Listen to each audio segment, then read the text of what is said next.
Olá, boa tarde pessoal. Eu sou Priscila Malavolta, especialista em desenvolvimento pessoal, coach emocional, analista em enneagrama, e eu ajudo vocês a entenderem as suas escolhas e como priorizar o que mais faz sentido para você na sua vida.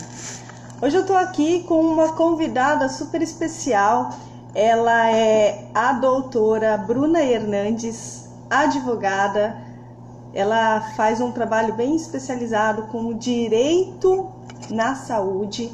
Então, a gente vai fazer aqui um bate-papo bem interativo. Podem mandando as perguntas aqui, a Bruna está super à disposição para responder as suas dúvidas com relação a plano de saúde, SUS, tudo que tem a ver aí com o direito na saúde, o que você tem direito dentro da saúde. Estou só esperando aqui a Bruna no nosso bate-papo aqui.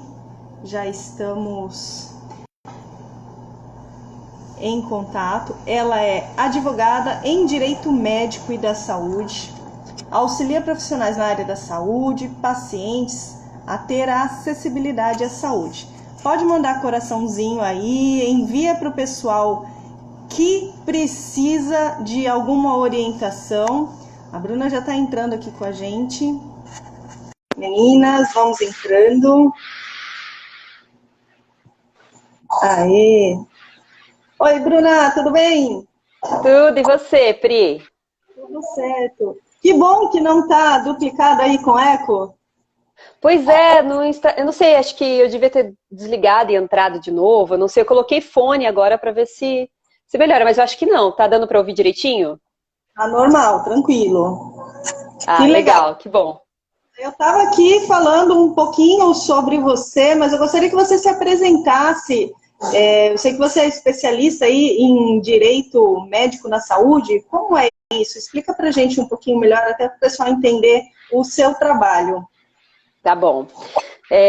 Pri, eu sou advogada desde 2013. A minha primeira formação foi em direito bancário, porque eu sempre entendi que a especialização ela era muito importante. E na época eu tinha empresa que prestava serviço para banco. Então ficou fácil, eu escolhi essa especialidade de direito médico. Com o decorrer do tempo, em 2014 para 2015, o direito médico e da saúde me escolheu.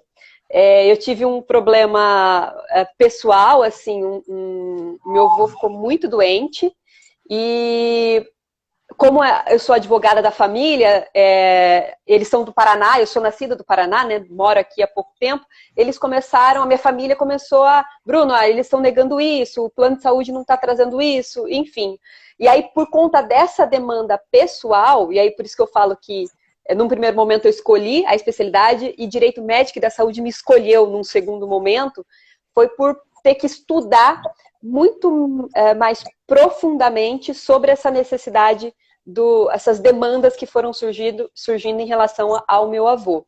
E aí eu fui procurar uma primeira pós-graduação, depois eu fui buscando no escuro, né, com um estudo pessoal, e aí fui fazer pós-graduação em Direito Médico e da Saúde. Foi minha primeira pós-graduação nesse sentido, pelo Legale. E aí, dentro dessa formação, eu fui fazendo algumas especialidades. Então, eu fiz em relação ao plano de saúde, que não vem ao caso agora, para não ficar tão extensiva a minha apresentação. E aí, hoje, atualmente, eu sou pós-graduanda em ética e compliance pelo Einstein.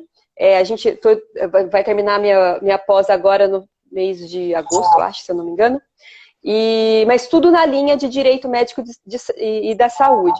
E o que é direito médico e da saúde, né? É tudo que envolve o direito, tanto vou falar bem de forma que as pessoas possam entender, mas desde o direito à saúde do paciente ao, obviamente, o direito do médico e, claro, da cadeia inteira hospitalar, tudo isso que a gente está vivendo hoje, né, Pri?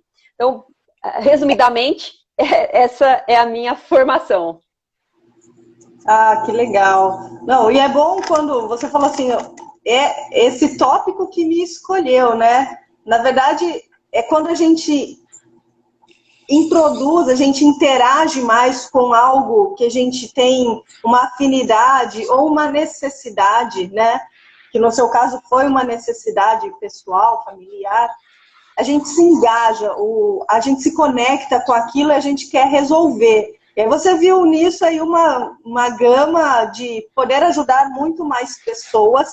Eu acho que, bom, eu venho, só para a gente entender aí um pouquinho dessa caminhada, eu venho de 20 anos de trabalho praticamente da área da saúde também, né?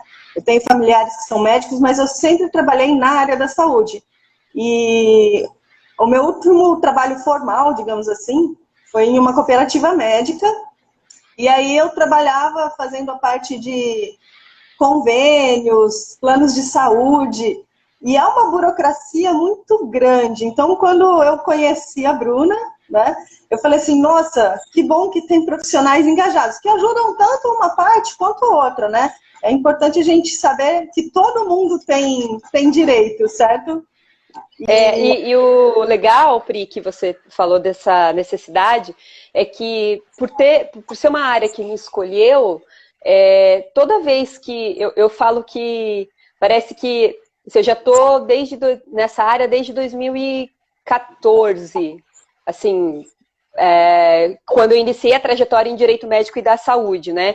Mas toda vez, não faz pouco tempo, mas também não faz muito tempo, toda vez que eu tenho uma decisão favorável, o sentimento é inexplicável, o sentimento de ter uma liminar deferida quando um paciente precisa de um leito, porque o meu trabalho pode interferir diretamente na vida de uma pessoa, né? Eu tive um caso que eu peguei no ano passado, que era um bebê, e meu sobrinho tinha acabado de nascer, fazia 7 dias, então eu me coloquei no lugar daquela pessoa, era 11 horas da noite quando os pais me ligaram, e 11 horas da noite eu comecei a trabalhar, eu falei, não posso dormir sem começar a iniciar o trabalho, porque isso envolve muito mais do que um exercício da minha profissão, envolve uma vida do outro lado, e aquela vida podia ser alguém da minha família.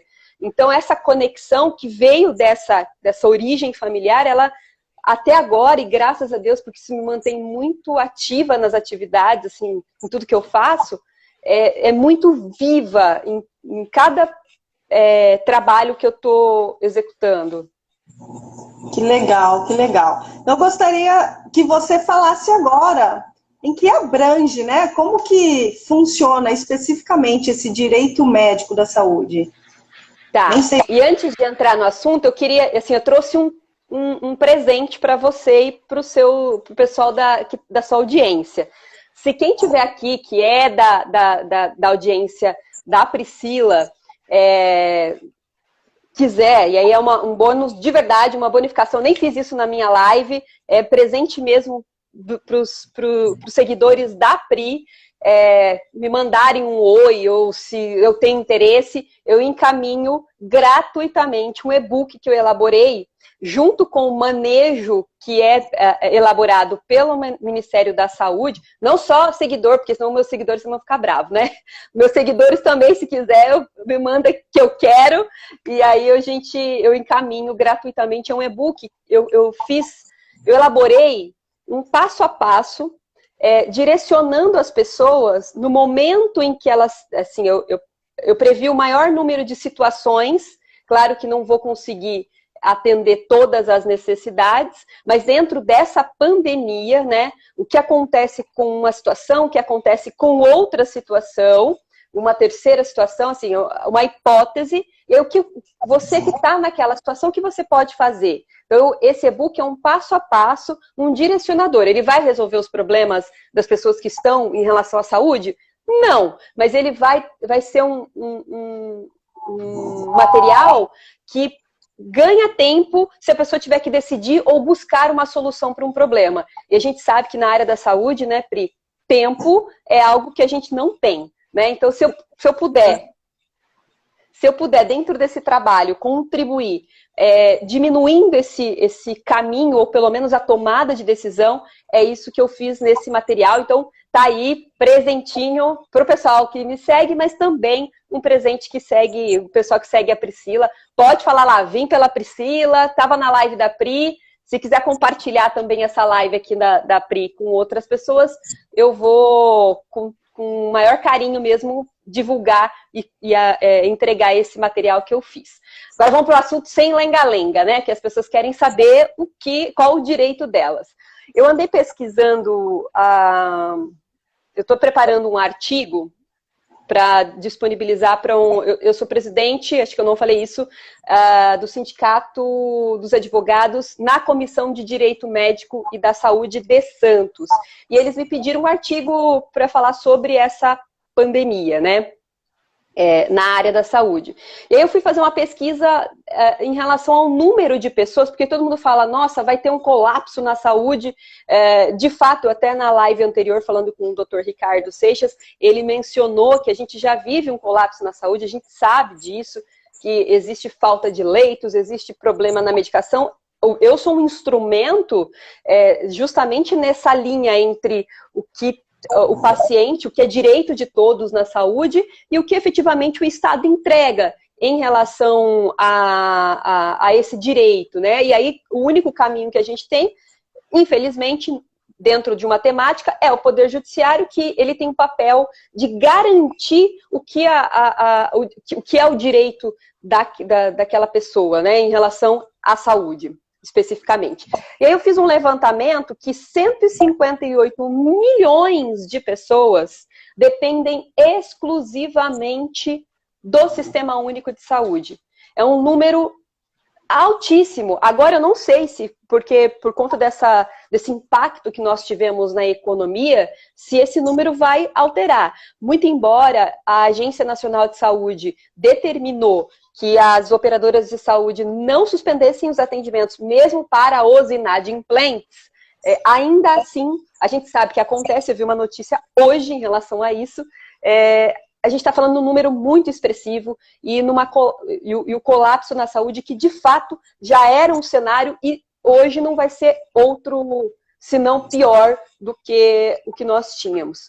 Mas antes de eu falar nisso, eu também tenho que comentar, porque é um carinho que eu tenho em relação ao Sistema Único de Saúde, porque plano de saúde a gente sabe, o nosso sistema brasileiro é um sistema híbrido, é um sistema onde ele comporta tanto o sistema universal de saúde, é um atendimento a todos, e quando eu falo todos, é todos.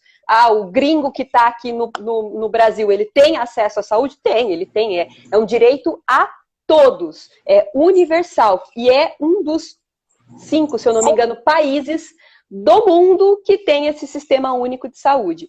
E em segundo turno, a gente tem, aí, por ser um sistema híbrido, a gente tem os planos privados, que aí você contrata dentro do hall de operadores que a gente tem aí no Brasil, às vezes regionalizados, outras vezes nacionais, alguns com os maiores, que é o Bradesco, por exemplo, é um dos maiores que tem no Brasil, e aí é o sistema privado que a gente pega outra parcela aí da população. Mas 158 milhões de pessoas é o que precisa, é o que necessita, o que é atendido exclusivamente pelo Sistema Único de Saúde. Então, quando a gente fala lá na Constituição Federal que direito da saúde é garantia do Estado e é um direito a todos, de fato, ele o é, não só pelo Sistema Único de Saúde, mas também pelo sistema privado, porque a gente está falando de um sistema híbrido. E se eu for, eu tenho um plano de saúde, mas eu fui atendida pelo SUS e o hospital não quer me atender porque eu tenho plano de saúde. Não, o sistema universal é um sistema de todos. É claro que se você tiver a consciência, se for por óbvio, né, Pri, ninguém vai escolher um hospital público e um hospital privado pelas condições que a gente sabe que tem, né, pela demanda, pela falta de material que não é de hoje, é uma falta de material de sempre, né? A pessoa não vai, obviamente, escolher entre um e escolher entre o outro, mas pode acontecer, por N razões. Ele é obrigado a atender por essa razão. Diferente da gente estar vendo nos Estados Unidos, por exemplo, que não tem esse sistema. Estados Unidos, que normalmente a gente acaba se espelhando, né, por conta da economia, por conta de diversas coisas. A gente fala que é o Brasil americanizado em diversas situações. Lá não é universal. Lá as pessoas provavelmente vão morrer porque não têm acesso à saúde. E quando eu falo acesso à saúde, é um acesso que todo mundo do Brasil tem. O resultado disso, obviamente, a gente sabe como que funciona, mas não dá para julgar o Sistema Único de Saúde. A gente tem que julgar a gestão do Sistema Único de Saúde. Claro, mas não o sistema. Nós temos um sistema que é muito pequenininho, ele é desde a nossa Constituição. Então, a gente está falando em um sistema universal de quase 40 anos, nem chega a 40 anos. É muito pequeno, né? Se a gente falar, eu vou fazer 40 anos. Não, então, daqui a pouco, eu vou fazer, acho que é 38 que eu faço esse ano, às vezes eu nem lembro quantos anos eu tenho. Enfim, e é praticamente a mesma idade. Então, é muito pequeno, assim, é muito recente o Sistema Único de Saúde. E o que tinha antes? Não tinha acesso a todos. Se a gente for pensar, e hoje a gente tem que parabenizar, né, o Brasil, pelo descobrimento, né, hoje, dia 22 de abril, se a gente for pensar lá em 1500, como que era o sistema de saúde? Nossa, mas isso tem importância nos dias de hoje? Tem muita importância, porque o que a gente faz hoje reflete em tudo na nossa vida seguinte. Então, se nós estamos num colapso da saúde hoje, ele vem de lá de trás, né? Mas, de novo, é importante a gente olhar que é um sistema... tem muita gente que levanta a bandeira para poder privatizar o Sistema Único de Saúde. E imagina se ele for privatizado na sua totalidade, já que a gente tem um sistema híbrido, então que possa, e já é tão difícil você ter um plano de saúde, né, Pri? Quanto que custa um plano de saúde hoje, básico? Você não paga menos para uma assistência básica. Para criança. Para criança, que nem tem tanta necessidade, se a gente colocar escalonado, e é por isso que eles fazem essa... Uma doença nada, né? Que não tem uma necessidade, quem não tem uma doença pré-determinada e não tem uma necessidade contínua, isso é um valor alto, né? Sim.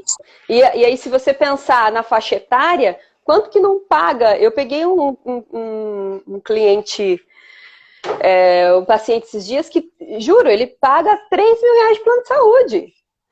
Sim. Claro que a gente tem cada um no seu eixo, né? Mas é um valor absurdo, né? Então, assim, a gente precisa valorizar o sistema que a gente tem. E o que nós temos que fazer? Fiscalizar quem está lá no governo, e aí não é política, eu estou dizendo, assim, é pensamento cidadão mesmo. Porque é ele quem tem que gerir tudo isso, para que, de fato,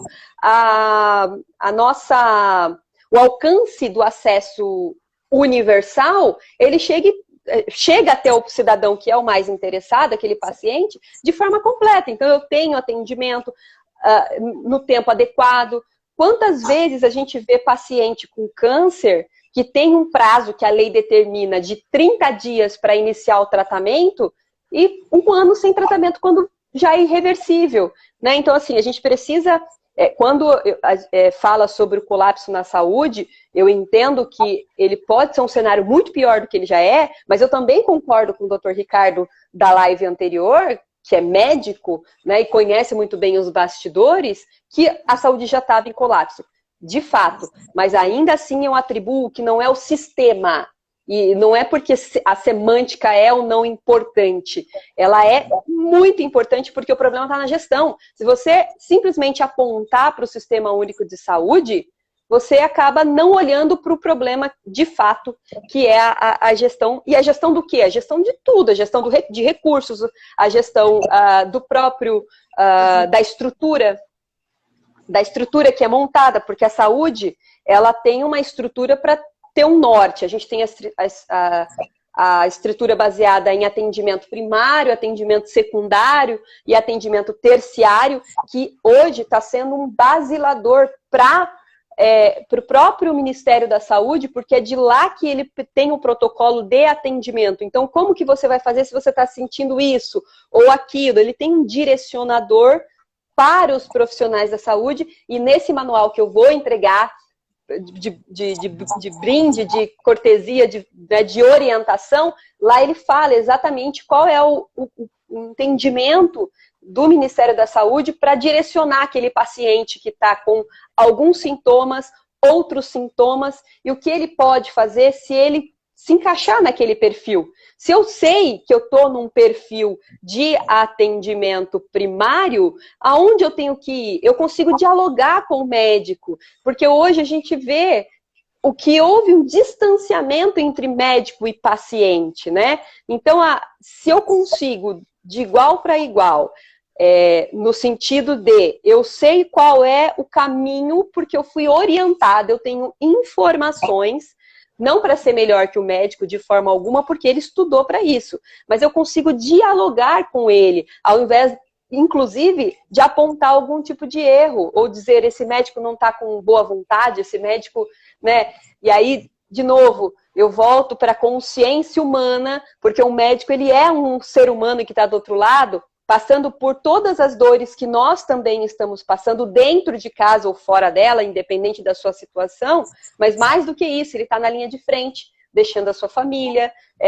sem equipamento de proteção individual, porque a gente sabe que é um problema mundial, é um problema do Brasil, mas é um problema mundial, porque o presidente da Organização Mundial de Saúde já falou sobre isso.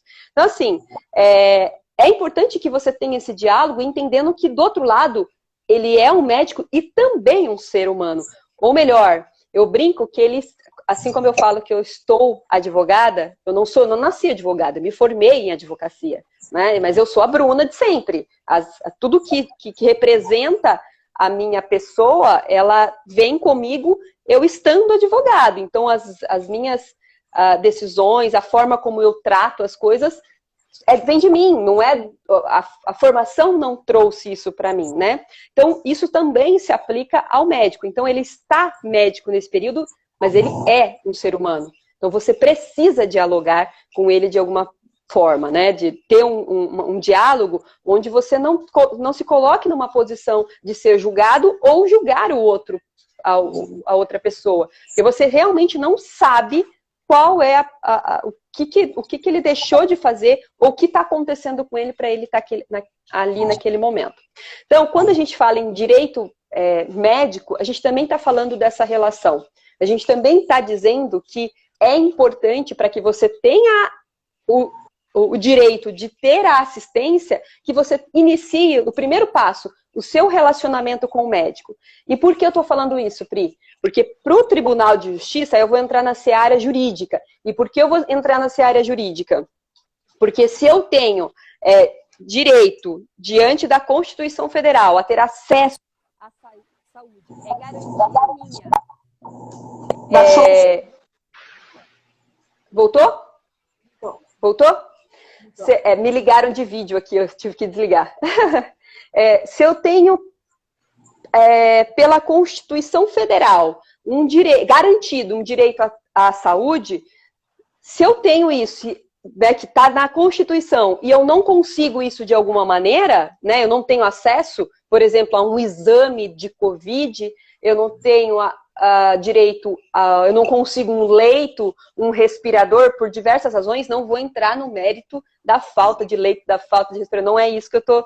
Só para simplificar, se eu tenho tudo isso, se eu tenho esse direito, mas eu não tenho acesso, alguma coisa está errada, e quem que garante, quem que tem o papel de garantir esse meu direito? É o Poder Judiciário, que também está na Constituição. Então, por isso que eu vou falar sobre a judicialização, porque se não chegar nesse ponto, pressupõe-se que eu tive o meu direito amplamente assistido, né? Se eu não cheguei até o Poder Judiciário, isso significa que eu tive acesso ao exame médico, que eu consegui o leito, enfim, ou que, infelizmente, chegou num ponto em que não se irreversível da situação. Então, quando a gente chega no Poder Judiciário, a primeira coisa que o juiz, que não entende quem são as partes, o juiz não é médico, ele não sabe o que o paciente tem e qual é o protocolo da medicina para que ele tenha assistência ou o tratamento daquele diagnóstico. Então, se a gente pensar que o paciente ele foi diagnosticado com Covid, foi diagnosticado com coronavírus, o médico, por isso o diálogo, né, orientou qual é o tratamento a ser feito, porque existe um protocolo. O protocolo é isolamento, o protocolo é uma quarentena. Se o protocolo do médico era o exame, ou se o protocolo médico, que é o médico que está assistindo aquele paciente, é de um tratamento, de um leito de um respirador ou de qualquer coisa que esteja descrito, como o juiz não é médico, e tampouco o advogado, e tampouco o paciente, o principal documento que a gente precisa ter é a prescrição médica. Então, volto lá no comecinho. Qual é a principal coisa que o paciente e cidadão precisa ter em relação ao seu direito, para poder pleitear?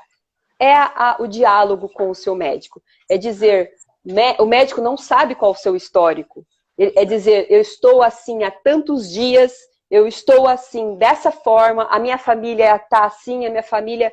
É culpa do médico se ele não fizer as perguntas adequadas? Deveria ser um protocolo... um protocolo... Ele poderia fazer dessa forma, mas a gente sabe como que funciona, cada ser humano é de um jeito. Então, cabe ao paciente ter esse diálogo e dizer para ele todos os sintomas, para que, então, o médico possa direcionar, porque o médico também não é um ser suficiente que não precise de um exame para poder configurar o diagnóstico. Então, é essencial que tenha essa comunicação e que tenha esse pedido para que as demais coisas possam vir a ser pleiteadas. Estou falando pra caramba, né, Pri? Quer interferir em alguma coisa? Não, tá super ótimo aí. E só complementando essa questão aí do médico precisar de exames para poder fazer fechar um diagnóstico, né, ou esmiuçar um pouco mais.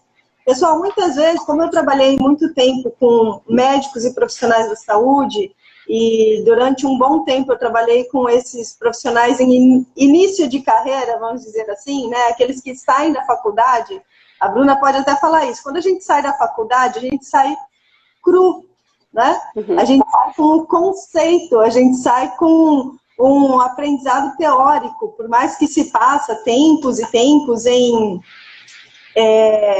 experiência, né, fazendo plantão junto com outras pessoas, mas ele não tem aí, talvez, um know-how de uma agilidade num atendimento, né?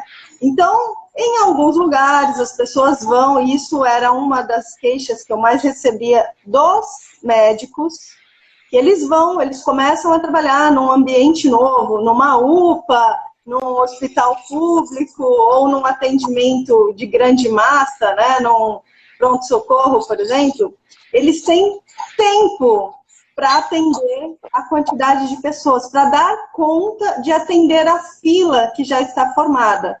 Então, assim, muitas vezes, o médico nem olhou para minha cara. A gente também não está entrando nesse quesito aqui.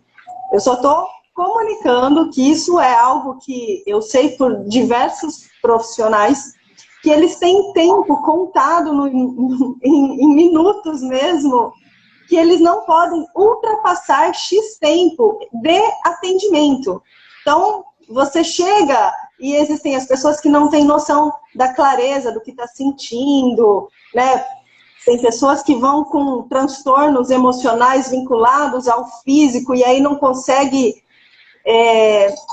dar um diagnóstico não, né? Mas falar abertamente o que está sentindo, porque é uma mescla de informações. E aí vem a questão do medo, a questão do trauma, a questão, né, de ansiedade, e isso tudo potencializa o quê?